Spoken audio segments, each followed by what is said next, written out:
Come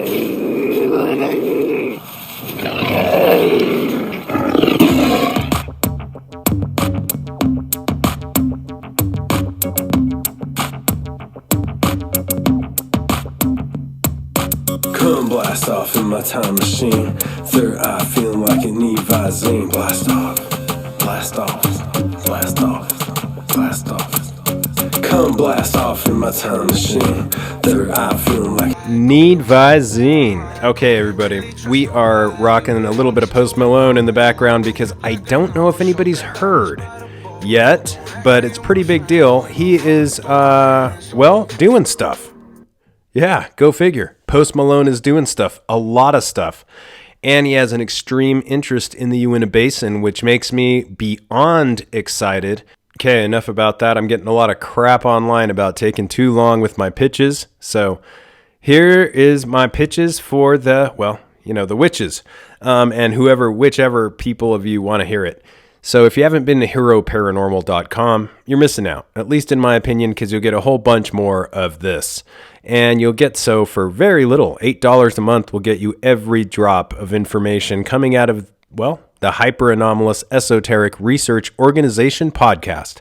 So drop on over to heroparanormal.com. If you feel like supporting a very cool research project called Space Wolf Research, jump over to spacewolfresearch.com. It's kind of our little science project. We're interacting with, depends on what you think they may be, but non-corporeal, intelligent entities that roam a landscape in Utah. Enough said. A couple more pitches as this awesome B-2 bomber, or I don't even know what it is flying over our heads. You should see the stuff that flies over La Madre Mountain.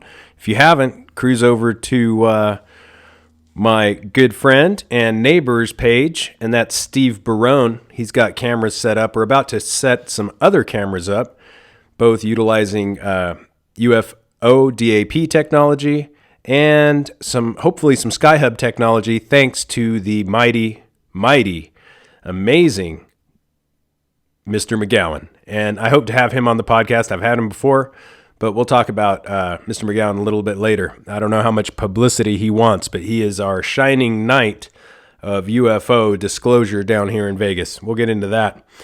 Let's talk about the shining knight tonight. This is the man with the plan. If you haven't seen The Men Who Stare at Goats, you do not understand the severity of intelligence issues that this gentleman has helped with our government. I can't thank him enough for his service. He is among a top secret elite task force of individuals who, at the time, was dedicated to protecting our intelligence, our assets, and our citizens. Can't thank him enough for his service. We're talking about the one, the only Lyn Buchanan, Executive Director at Problems, Solutions, and Innovations out of Las Cruces, New Mexico area. And he is presently providing training and services in controlled remote viewing, U.S. military intelligence collection techniques, author of The Seventh Sense and Gravity Can Be Your Friend. Plethora of magazine articles, radio and TV interviews, magazine articles on computing techniques. He is, my gosh, one of my all-time heroes. A controlled remote viewer and military unit trainer. Also, he's fluent in Russian, German, and Mongolian. Military intelligence off the charts as far as the agency's concerned. Many publications. Again, check out The Seventh Sense. It's both a historical record of his time as a military remote viewer and explanations of what it is with exercises to enhance abilities. This is no joke, folks. I know a lot of people kick remote viewing to the curb, but this gentleman may have done the work of, I don't even know how many hundreds of soldiers, and all while selflessly climbing out on a branch nobody had climbed out on before. Can't say enough. I think I've overdone my time. Let's call him. He's going to be live. And hopefully I don't cry, poop my pants, or worse, talking to this guy, because he is one of my all-time heroes. In fact, I respect him so much, I was horrified to do this interview. But here we go. We're going to give it a shot. Lyn Buchanan, sir, welcome to the Hero Paranormal Podcast, my man. Well, thank you for inviting me. an honor to be invited. Thank you. Of course. And we discussed this a little bit, but in trying to think of questions to ask you, sir, I had a really hard time thinking of any because I somehow felt like I knew you or know about you enough that it clouded my perception, a term that is known as front loading in the field of remote viewing. And I wanted to kind of get into remote viewing. However, before jumping headlong into a field that's not exactly easy to swallow, but 100% true, may I ask you a question I try to ask myself and other guests? Sure. Okay, and that question is, who is Lyn Buchanan? Just a soldier. People, I think there's this kind of halo around the remote viewers because we did such unusual work for the military. But the fact is, we used our time for the government. We did our service. When they no longer needed us, we retired, came home, and that's what anybody would do. And the fact that we did it in a strange, different, and groundbreaking way, that was more to our benefit than anybody else's, I think. It was great. I loved it. You guys went way out on a limb from a super soldier, just secretive standpoint, in my opinion. I can only relate it to what my father-in-law did, and he was a Navy SEAL, and his jaw hits the ground every time we would discuss what you guys were doing. So thank you so much for your service, sir. Lyn, I'm a big fan beyond any extent of the word, which makes this podcast so difficult, and that front-loading term that I shot off. My opinion of you, as mentioned at the beginning of the segment, we discussed whether to do this in a podcast format or just talk off the record, and I selfishly decided to record because it's been so long since I've had a podcast. But as I discussed previously with you, sir, at any time you and I can say stop recording, or if there's anything that you want stricken from the record, we'll definitely do that, and that won't be on the recording, that part that I just said. Okay. After finding, this is a question I have for you that I've always been wondering about, and it may be that I am going too far out on a limb, but I've heard the term front loading and how that affects remote viewing. Can you go into a little bit of the process and what that term means? Yeah. The idea with remote viewing is that you're dealing with both your conscious and subconscious mind. Your subconscious is the psychic one, but all of your life, your conscious mind is taken over. And so if you tell a person anything at all about the target, like you say, the target is the location of a missing child. Oh, great.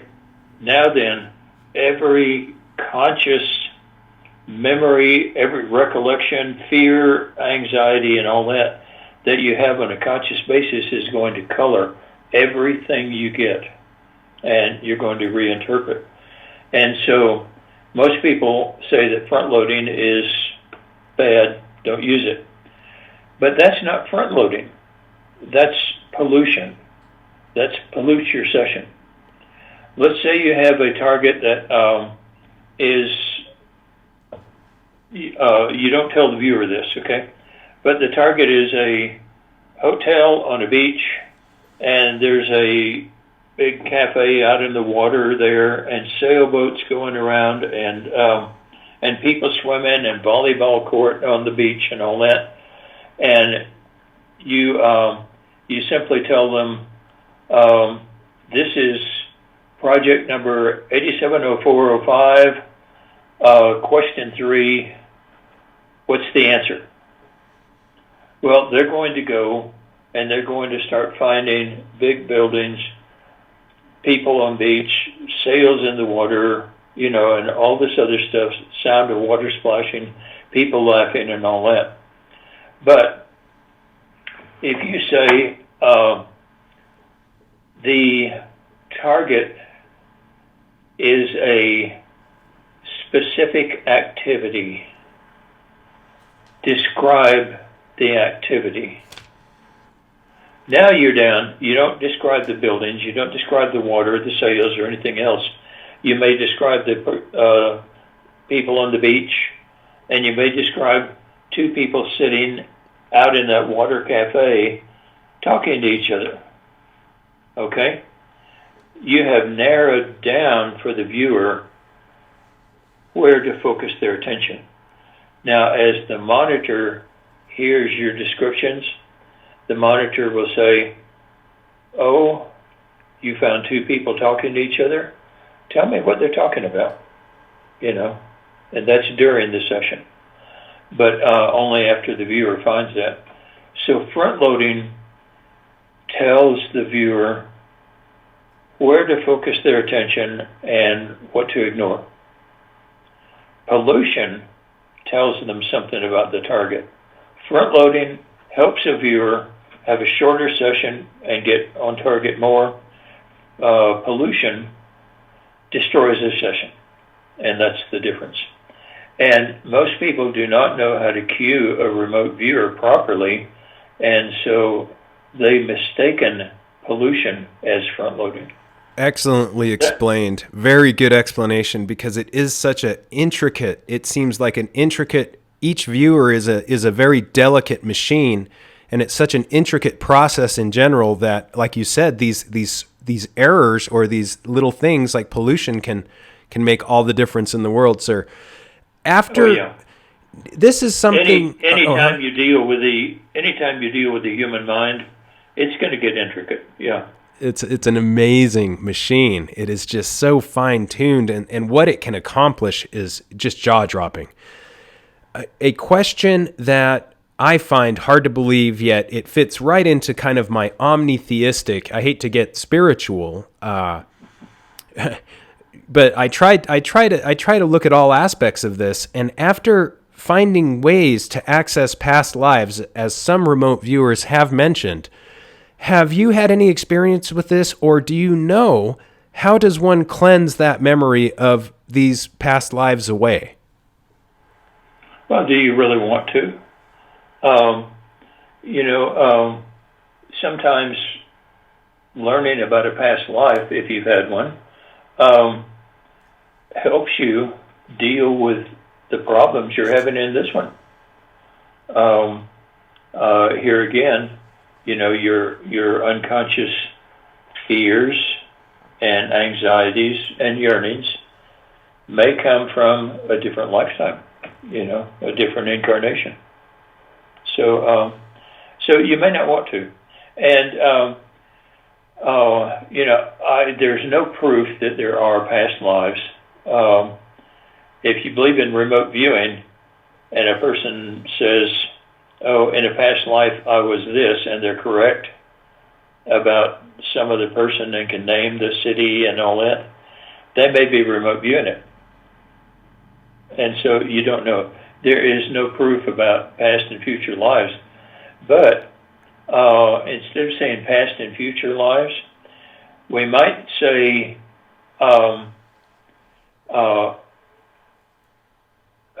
next and last lives, because your next reincarnation may be in Roman times, it may be in the past.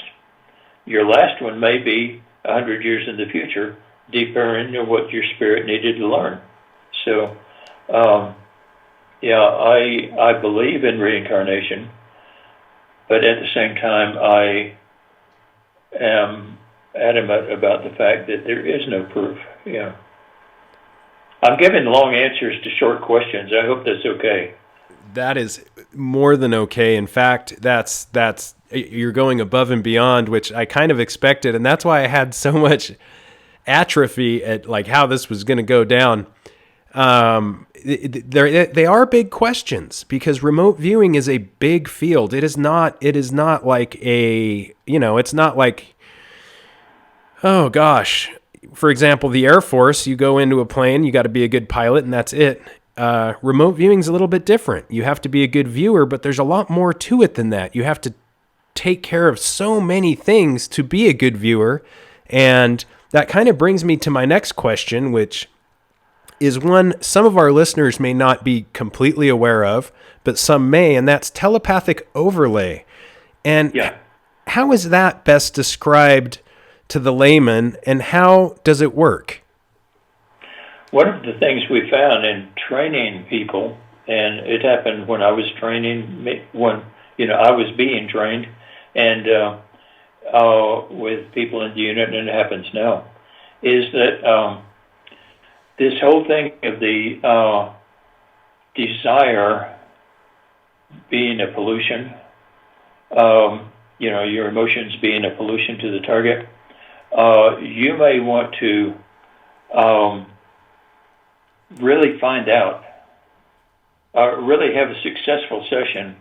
And so instead of viewing the target, you will view what I know about the target. And this telepathy can come in as a pollution. It can overlay your viewing. And there's telepathic overlay, there's analytic overlay, and all different kinds of overlay. But telepathic overlay, is just we have an acronym, STRAY, STRAY, subconscious transfer of recollections, anxieties, and yearnings to CAT, consciously accessible thought. And these overlays like this, you may pick up on somebody else's memories, fears, and desires rather than the target. And that has to be trained out of a viewer. A lot of people think that I can go to a 3-day class and learn to be a remote viewer. You can't. The human mind is so complex that it takes tons of training, tons of practice, and usually years of learning to deal with your own mind.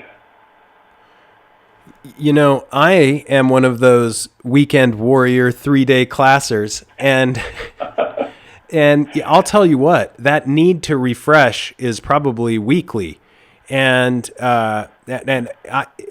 in a way, it was proven to me so well in those 3 days that I sort of backed away, just because I would say that my first remote view was completely random.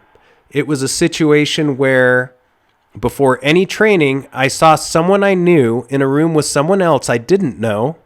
I called the person I knew and described where they were, and they said, yeah, I am there. And I was very far away. The strange thing about that is that this does happen. And after training, I realized that this happens with more frequency with training, and it kind of scared me off, which leads me into the next question, Lynn. So I'm not trained whatsoever, and I'm not very good at any of it. But getting back to Lynn, who is the guy I know and love for your contributions to the field, how do you control that immense power that you have exhibited in the past, even in retirement? You practice, and it's really nothing more than that. At the subconscious level, every one of us have psychic ability, to different extents, different talents. But learning to interview your own subconscious mind and report only what it says without interpreting it or trying to decide, I wonder what he means by that, is a constant struggle. It is. And you just learn to listen. And learning to listen for an interviewer, for a cop, for a detective, is one of the skills that takes a long time and has many pitfalls. And it's the same for a remote viewer. You have to learn to listen to your subconscious mind, even when it talks craziness, and just report what it says. Fascinating. So fascinating. And the intricacies, it's a type of pattern, as I've seen in a lot of the documents. And these documents claim that it's a patterning of sorts, isn't it, Lynn? You mean the process?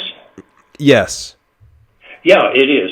It's a trainable pattern that was developed by a man named Ingo Swann, and further developed at Stanford Research Institute, and then further developed in the U.S. military, and became a standardized pattern. You know, the military likes everything to be uniform. And so that has resulted today in the fact that controlled remote viewing, CRV, the one that was used in the military, you can train with one qualified CRVer in, like, at the basic level.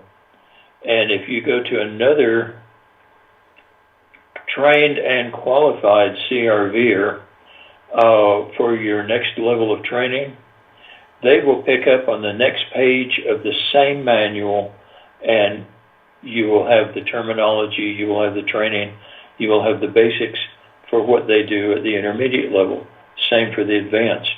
And when you go to work for a project manager, the project manager gets the reports in from all the remote viewers.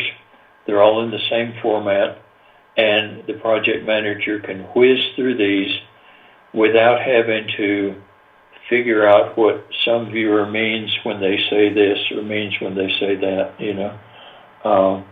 And so, yeah, it makes for a process that works not only for the viewer, but also for any customer who needs information.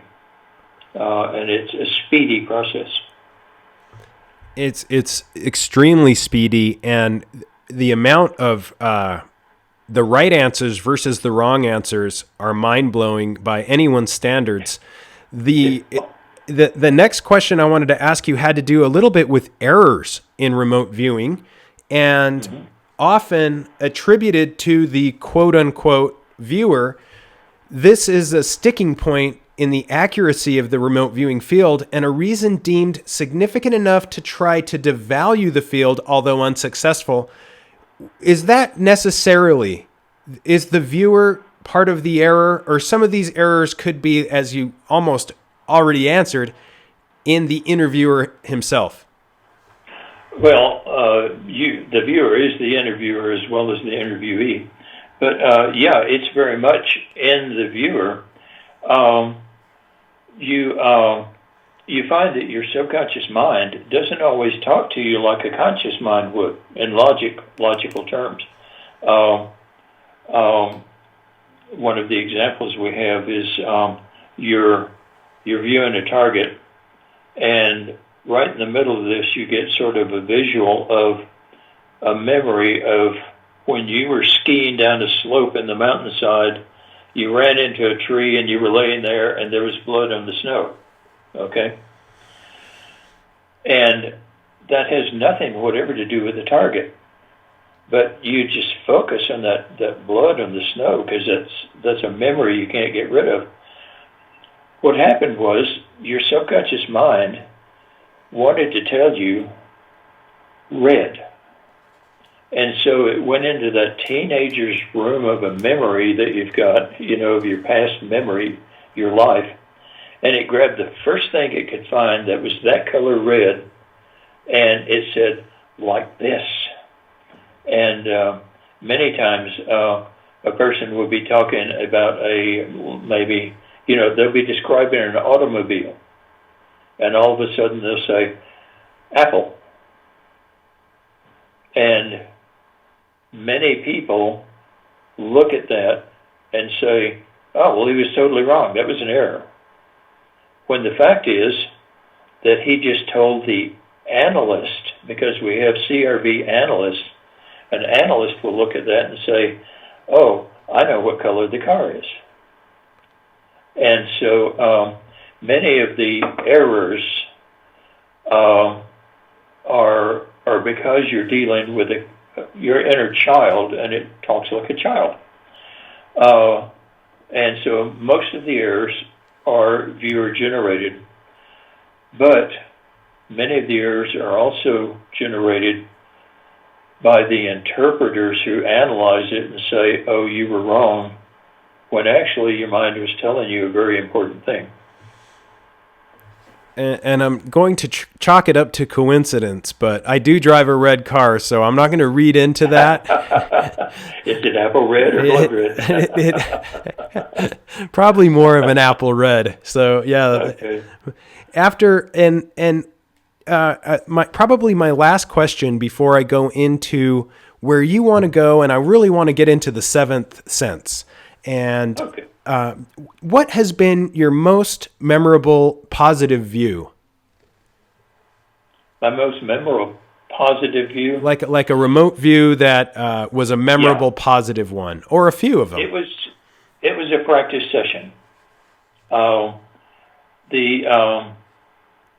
We had been having a series of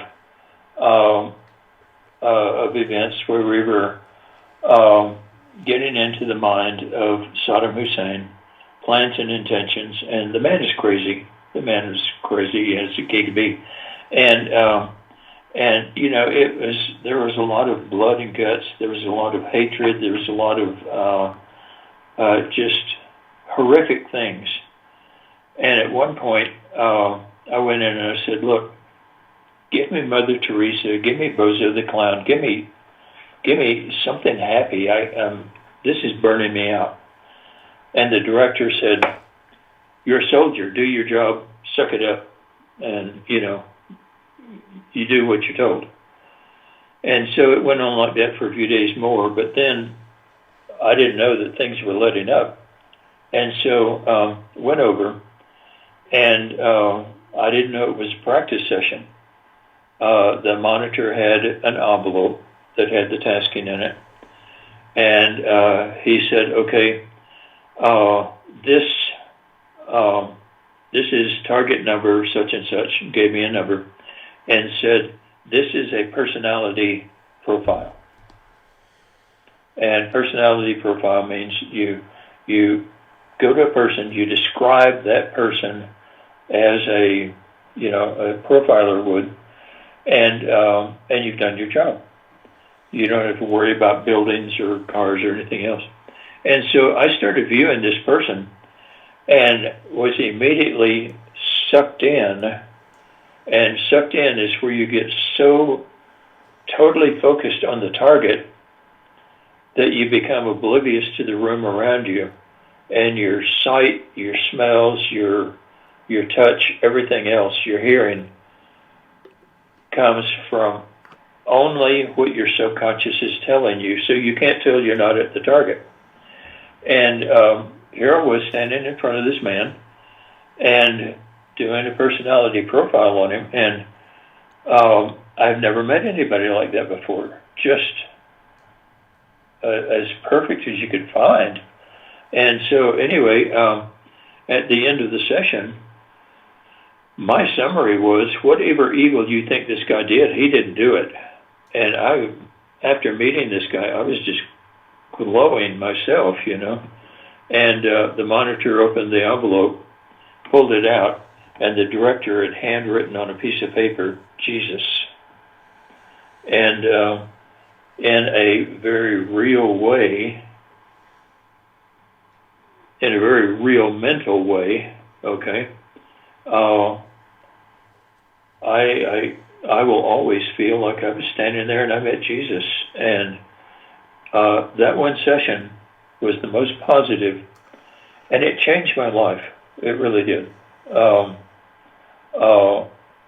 In standing there, I was not only feeling the perfection of that person, that targeted person, but I was also feeling my lack of perfection.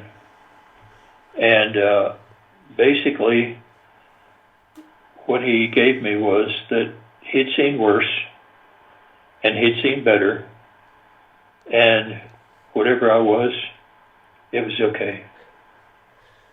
And that for me was an acceptance that actually changed my life. It really did. So amazing that such a horrible character and such a wonderful character in the same situation. And I'm sure you've seen a lot of negative views, but I wanted to talk about a little bit of the ERV before we get into the Seventh Sense and Ingo Swann. Okay. And yeah. you were one of the many amazing people who got to meet Ingo. And what was your opinion of him? And then maybe go a little bit into ERV. I thought Ingo was a fantastic person, mega genius, old curmudgeon. I mean, didn't take anything from anybody, and he would. You say something wrong, man, he'd stomp on you for it, you know, and didn't put up with anybody or anything, and was a good friend, was a very good friend, and total genius. I mean, met very few people that smart. Beautiful characterization. And for our listeners, we've discussed the military training and CRV, controlled remote viewing. Can we go a little bit into ERV? Sure. ERV was developed in the military unit. Ingo did not develop it, and it was not developed at Stanford Research. It was developed in the military unit. What we did with ERV, now you'll find people saying, oh, lie down, take a nap, dream something, and when you get up, tell me what you dream. That's not ERV. ERV, you have the viewer lie down on a cot or lean back in a recliner chair or something like that. We also had a big, huge dental chair, which, by the way, is one of the most comfortable chairs in the world, actually, if you don't have a dentist standing over you. But the viewer leans back there and relaxes and starts drifting off to sleep. The highly trained monitor is watching the whole time. And as the person goes into that hypnagogic state between awake and asleep, there are different levels of that hypnagogic state. And the monitor will catch them right at the right time and ask them a question when they're just almost awake enough, not awake, but they're awake enough that they can hear the question. Then the monitor will take them down into the hypnagogic state, but let them sleep, experience the sight. Then the monitor brings them back up to where they can answer and give the answer. Then he asks another question, takes them back down to where they can perceive it, brings them back up to where they can answer, and does this for sometimes hours without ever letting the viewer wake up or go to sleep. Keeps them in that hypnagogic state. And it's a very exacting science. And most of the things you find out about, or you hear about ERV now, it's not ERV. ERV is totally dependent on a highly trained monitor working with you constantly through the session. Great stuff, and so well explained because, yeah, it seems like you said 95% of what's out there nowadays is just, hey, I can do these magic tricks, and that's it's very difficult to weed through the fluff to get to the good stuff. And I wanted to get to a little bit of the bad. By the way, could I say something about that first? Yes, sir. Please. There are a lot of people out there saying that they teach CRV, and they don't. They're just using CRV and the name and all that, and the initials. because it's a scientifically accepted and proven method. And what they do is they just call whatever stuff they do CRV, or controlled remote viewing. And they put in a few rules here and there that you have to follow and all. But if you want to get the real CRV, there are real and certified instructors, and the trademark for CRV was passed down to me. I've passed it on to another person, and we have certified trainers in CRV. It's not an organization. It's just people who have shown that they are qualified to teach, and so they're qualified and endorsed. I know over in other countries there are people claiming that they are certified CRV trainers, and they're not. So if anybody wants to get the CRV training, ask questions before you put your first dollar down. You know, before you get your wallet out, ask some questions. Such a good point, because all remote viewing is not the same, and that's right. We will get into that in just a minute. I wanted to talk about some of the bad, let's just call them what they are. They are, I guess, ever-evolving adversarial threats that the U.S. government is up against. And you guys were up against a lot of those, as you mentioned, with Saddam Hussein. There's a lot of bad guys out there at any given time who are trying to take us down. How in the world, other than your remote viewing, how does intelligence get ahead of this, and how do we stay on top of it without just falling to the wayside?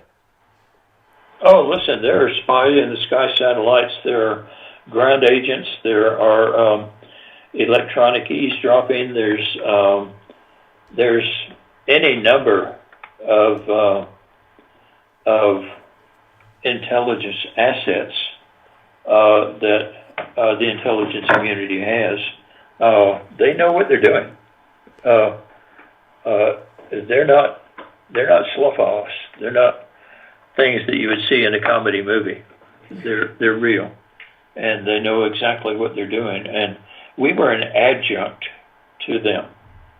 When there was information they couldn't find through their many means, they would come to us.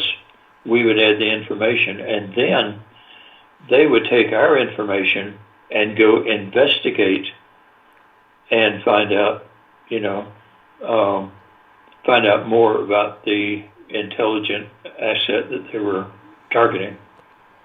It's amazing. It's like a puzzle, and you just have a few of the pieces, and you guys are the mortar putting it all together. It really is fascinating that we have this, and I say thank goodness for it, because it seems like through that you're able to catch through the small fish, you're able to catch a lot of the bigger fish, even if the small fish aren't aware of being eavesdropped on, and strategizing against. Well, sometimes the bigger fish are the ones they miss. Wow. And we're able to catch both. Yeah. Mm-hmm. Wow, it's amazing. And I wanted to get into, you mentioned, and I caught it a little bit about the comedy movie, because you can't get through a podcast, I'm sure, without somebody bringing it up. Let's go there. I was going to try to avoid it, because I was a little let down that it came out as a comedy. I was very expectant and highly enthralled that it would be a drama, but it came out as a comedy, which is actually very appropriate, because you guys are just cool guys. How? Listen, I laughed all the way through that movie. Oh, that's great. That was funny. And what has been your experience since the movie versus before the movie? And the movie, and let's tell our listeners what the movie is and who the protagonists. The Men Who Stare at Goats, with George Clooney playing the role of Lynn, the remote viewer, and I told my wife, I said, yeah, George Clooney was selected as the most handsome man in the world, so who else would play me? And she said, go carry out the trash. But that was the movie, and it starts out with this caveat that says you wouldn't believe how much of this is true, except for the storyline itself of this one guy, and the reporter and all that. Except for the storyline itself, which ties together like 20 years of activities. I didn't see anything in the movie that did not actually happen. So cool. And I think one of my favorite parts was, and I don't want to say who it may or may not be, because as you said, the storyline is just, it's very Hollywood, but it gets the point. It gets the point across. I loved the guy that would try to run through the wall and just did not give up. He just kept trying. Yeah, General Hapgood, right? Yes, yeah. That's correct. And that actually did happen, and the general didn't make it. So true. However, my wife watched the movie, and she said, did you notice that at the end of the movie, the guy who does make it through the wall was one of Lyn's students? I was like, oh yeah.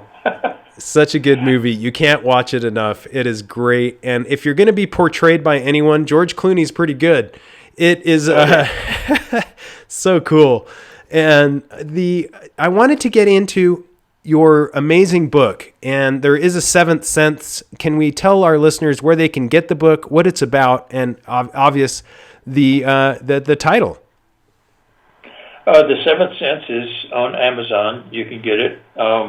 It is basically a story of my time in the unit. Also, explanations about remote viewing. Many of the things that we did, many of the projects we had while we were in the unit. And the appendices have exercises that people can do to bring out and hone their natural psychic ability. Now, it's not controlled remote viewing, but it's exercises that you can use to bring out and sharpen up your own psychic ability. So, and they work. That's why they've survived. Yeah. And I wanted to talk about your organization, who goes through problems, solution, and how listeners can access that, get training that is the correct training, and step out on that amazing branch of remote viewing. Okay, my website is CRViewer, for Controlled Remote Viewer. And on the opening page of my website, if you scroll down to the bottom, it has links to my courses. Right now, I have 2 courses. I'm developing the third. One is the basic CRV level, where you learn all of the theory and tools, mental tools and all that of controlled remote viewing that you will use later in applications. The other is one called Associative Remote Viewing, which was developed by a man named Stephen Schwartz of the Omega Institute, and it's used for a very special purpose, and that is to predict the outcome of a future event that has a limited number of outcomes. For example, will the baby be a boy or girl? Which candidate will become president? What's going to be the number on the first lottery ball? Which horse will win the race? Things like this. So it predicts the outcome of a future event that has a limited number of outcomes. And because it's very highly specific methodology. CRV, on the other hand, lets you get any information of any kind, anywhere in time and space. So that's the difference between the two. Also on my page, there's a tab called Training, and if you click on that, it will take you to the other qualified trainers of CRV. Now, I don't have any financial ties to them at all, but I know and can vouch for every single one of them that what they teach is specifically and accurately CRV. Yeah. Excellently said. Excellently said. And I also saw that you are on LinkedIn. For those listeners that are on LinkedIn, there's a very professional way to get in touch with Lynn through LinkedIn and book all of those courses. And I wanted to get into the fun stuff, Lynn, and I don't want to call them war stories, although they are. Oh, yeah. What are some of the best ones? Hey, old soldiers love to tell war stories, you know.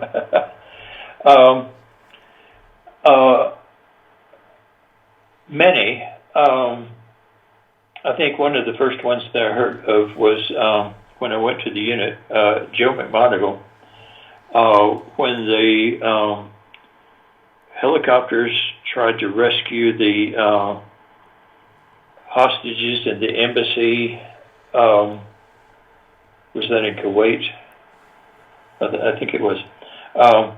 The helicopters got into a sandstorm and were grounded. And so the Marines never got there to rescue the hostages. And when the sandstorm hit, Joe was actually doing present time following all of this in remote viewing. He saw what happened in the remote viewing, and he reported it at the chain of command through the Defense Intelligence Agency.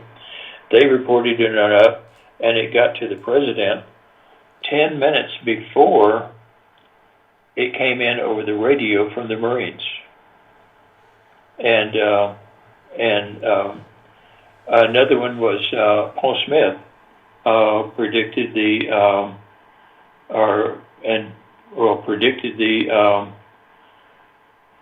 I think it was, the ship was called the Stark. I'm not sure, but some terrorists ran a boat into the side of a Navy ship and it exploded, and some sailors were killed. Paul predicted that. I predicted the meltdown of Chernobyl 3 days before it happened. And many of these things, we did battles, predicting the outcome of battles, the plans and intentions of the generals who were going into battle. We would report those plans and intentions so that our troops knew ahead of time what was coming up. And also, we did a lot of finding information about, new scientific developments, governmental plans, personality assessments of different politicians and generals and people and all that. So we kept ourselves busy. Yeah, there's a lot of evolving adversarial threats constantly trying to take this country down, and I can't thank you enough for your service and how you've and others have just really kind of held us to a level that is so far above other countries. And I don't say that in a bad way, but it's really iconic that, we can all work together, and a lot of those countries are our allies. So that's what's beautiful about it. A very positive, enlightening. This is an amazing interview for me. I wanted to ask you a little bit about something that is kind of a selfish, and we don't have to go down this road.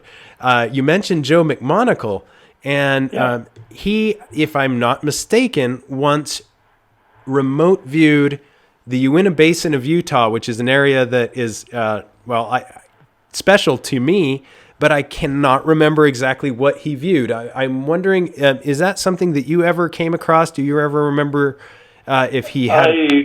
I remember something about that. I don't remember the details of it. No. Yeah. Joe did some amazing stuff. Joe's an amazing viewer. He's an amazing person. And that's what I wanted to also get into is just Joe in general, is, the amazing Joe McMonagle and some stories that you have about him, if possible, with the last few minutes we have. Well, one of the stories that has evolved, I heard about it. Joe kind of just poo-poos it and says, well, that's evolved quite a bit. The building that we had was a condemned building. That's where they put those crazy psychics out at Fort Meade. It was a condemned building, condemned after World War II. There was no air conditioning of any kind. And the prevailing winds go along the building rather than across the building. So we would open windows, but still get hardly any breeze in. And in the summertime, it gets hot and humid. And there was a back door on the building that had been locked after World War II. It had coats of paint over it and painted shut and, was sealed. There was no key for it. And so as the story goes, and as I heard it, Joe went over one really hot day, to the other building where we did all of our viewing. And he sat down and remote viewed the key that would fit that lock, drew it on a sheet of paper, came out, went downtown and got a key made with that configuration, came back, stuck it in the lock, opened the door, and got us a breeze in there. Wow. So that is so amazing. That is some serious skill. How cool. And Lynn, I can't thank you enough. For our listeners, please check out Lyn Buchanan and his works. You can get a hold of his book on Amazon, and you can also get a hold of him, Executive Director at Problems, Solutions, Innovations. Is it still out of Alamogordo, New Mexico, sir? Yeah. And by the way, the website has hundreds of practice targets that you don't need training. You just try them. We don't track anybody. If you do bad, nobody has to know. If you do a great job, you have total bragging rights. Okay. That's perfect for me, for the bad part. That is great. And lastly, I guess we just have a couple minutes left. Is there anything that you would like to share with our listeners that is just intriguing?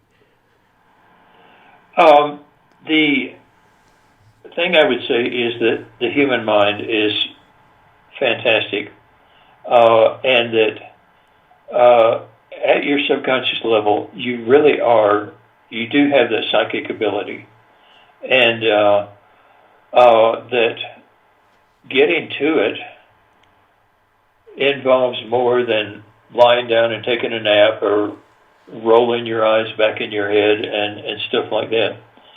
It takes a concerted effort, and it takes the conscious mind a good logical effort to learn how to listen to the subconscious and report accurately what is being said.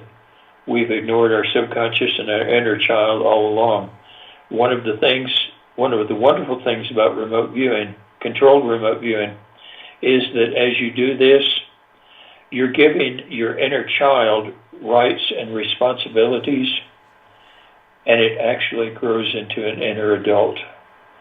And as an inner adult, you find out that it's faster than you are, it's smarter than you are, and it cares about keeping you safe and making your life better. So the big benefit to controlled remote viewing is not being able to spy on some other country. It's what it does for your own life. Amen. Such unconditional compassion. Thank you, sir. And such a good explanation. I think I as well as probably most of our listeners could relate to that, and hopefully we can incorporate that in our lives. And with that said, I can't thank you enough for coming on the podcast. I hope to talk to you again soon, and wish you the very best. You too. Thank you very much. Man, oh man. Well, one of my heroes for sure. And I never really thought I'd get the chance to talk to him. One of the nicest, most professional servicemen I've ever talked to. Lyn Buchanan is a icon. And a quick pitch for another icon I stand behind full-heartedly is a wonderful product known as Spice. We will have that on the heroparanormal.com website hopefully soon. All organic bronzer like you've never seen before, right out of Laguna, and good stuff. And happinessmedical.com is a new venture that you need to check out. That website will be up and running soon. It's going to help the lives of those who have special needs. Until next time, keep your eyes to the skies, feet on the ground, but don't forget to take a look around.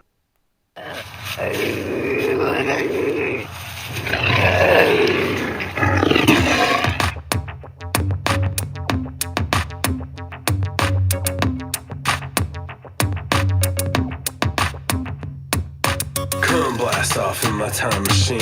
Third eye feeling like it need Visine. Blast off, blast off, blast off, blast off. Get him, Kennedy. Get him.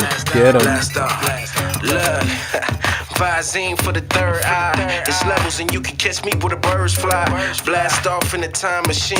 Blowing on that light green straight lima beams. Beezy, take it easy what they tell me. Boy, I'm so deep, not even Lucifer can help me. And I'm going so hard, not even Lucifer can stop me. Talking Molly, Maseratis, and paparazzi. I'm going kamikaze as soon as a nigga trick. Two-step, I do mines like this. DeLorean, historian, her story. We partying back to the future like Michael J. Fox. I throw that cock, she feel some type of way. She hot, but it ain't gon' change a thing with this pimpin'. I ain't with that snipping, can't you see we on a mission? Boom, blast off in my time machine. Third eye feeling like it need Visine. Blast off, blast off, blast off, blast off. Come blast off in my time machine. Third eye feeling like it need Visine. Blast off.